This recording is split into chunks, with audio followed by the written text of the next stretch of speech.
ولقد خلقنا الإنسان من صلصال من حمأ مسنون والجان خلقناه من قبل من نار السموم وإذ قال ربك للملائكة إني خالق بشرا من صلصال من حمأ مسنون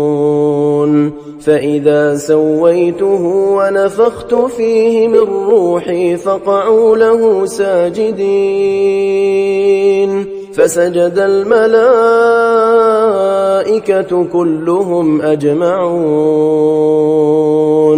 إلا إبليس أبى أن يكون مع الساجدين قال يا إبليس ما لك ألا تكون مع الساجدين قال لم أكن لأسجد لبشر خلقته من صلصال من حمأ مسنون قال فاخرج منها فإنك رجيم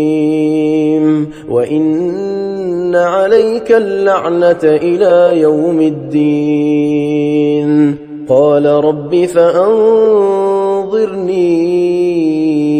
إلى يوم يبعثون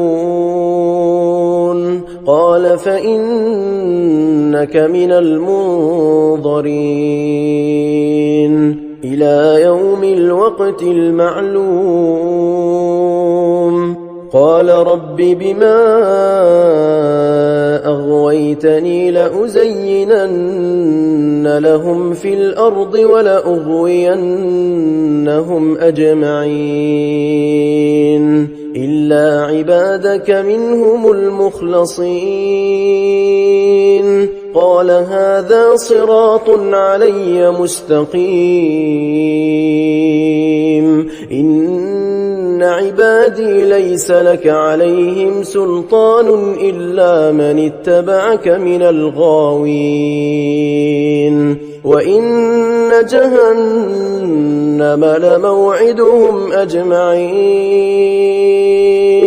لها 7 أبواب لكل باب منهم جزء مقسوم